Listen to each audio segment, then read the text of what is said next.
పాపం ఆమె ఈ ఎక్కిన ఆ గడప దిగిన గడప అన్నట్టుగా తిరుగుతుంది లాస్ట్కి వచ్చేపాటు సిబిఐ వాళ్ళు.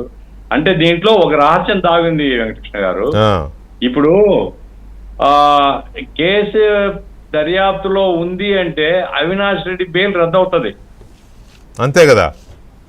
దర్యాప్తు జరుగుతూ ఉంది, ఇంకా సహకరించడం లేదు, ఇంకా దర్యాప్తు మేము కొనసాగించాలనుకున్నాము అంటే సుప్రీంకోర్టు సీరియస్ గా ఆలోచించి దీనికి మూలకారకుడు ఇతనే ఉండవచ్చు అనేటువంటి దాంతో ఇతను బయట ఉండడం కంటే లోపల ఉంటే దర్యాప్తు పూర్తవుతుంది అని అనుకోవడానికి ఆస్కారం ఉంది.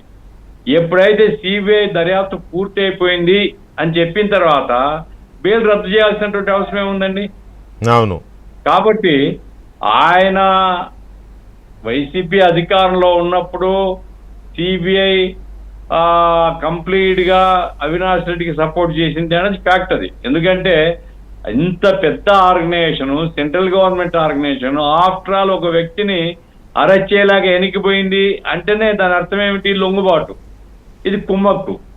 ఆ రోజుల్లో కుమ్మక్కే కాదండి, ఇప్పుడు కూడా ఆ కుమ్మక్కు కంటిన్యూ అవుతుంది.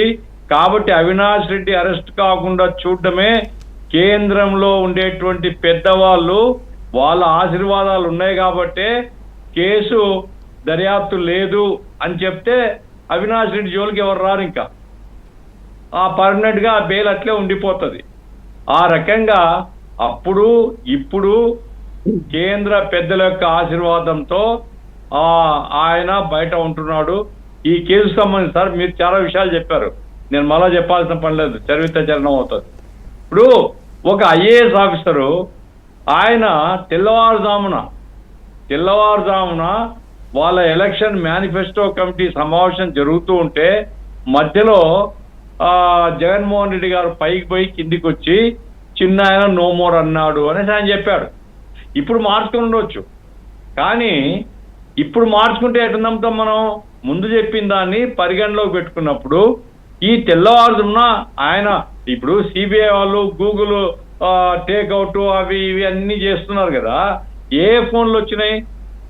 ఆ ఫోన్లు ఎవరికి చేసినారో సులభంగా బయటకు వస్తుంది కదా. జగన్మోహన్ రెడ్డిని అడగాలి కదా, లేదా భారతిరెడ్డి గారు చెప్పినారంటే ఆమెను అడగాలి కదా.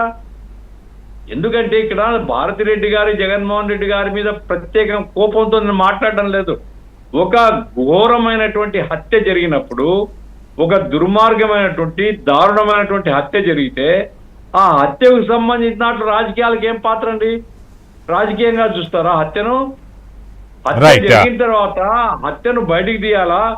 ఎవడైనా కావచ్చు, చట్టం ముందు ఎంత వాడైనా శిక్షిస్తామన్నది కదా చట్టం చెప్పేది.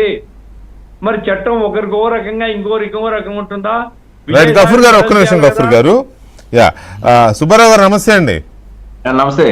ఇప్పుడు అవినాష్ రెడ్డి బెయిల్ రద్దు చేయాలి అని సునీతారెడ్డి గారు వేసిన పిటిషన్ విచారణలో భాగంగా అడిగితే దర్యాప్తు అయిపోయిందని సిబిఐ చెప్పిన పరిస్థితిని మీరు ఎలా అనలైజ్ చేస్తారు? అయిపోయిందా దర్యాప్తు ఇందులో? ఇక్కడ ఒకటండి వెంకటకృష్ణ గారు, గతంలో వీళ్ళు హైకోర్టులో కానీ గత ప్రభుత్వ హయాం చివరి దశలో కానీ న్యాయస్థానాల ముందు చెప్పిందేంటి? ఆనాడు ఉన్నటువంటి ప్రభుత్వం కానీ పోలీస్ యంత్రాంగం కానీ విచారణకు సహకరించడం లేదు. అంతేకాదు అవినాష్ రెడ్డికి 160 సిఆర్పిసి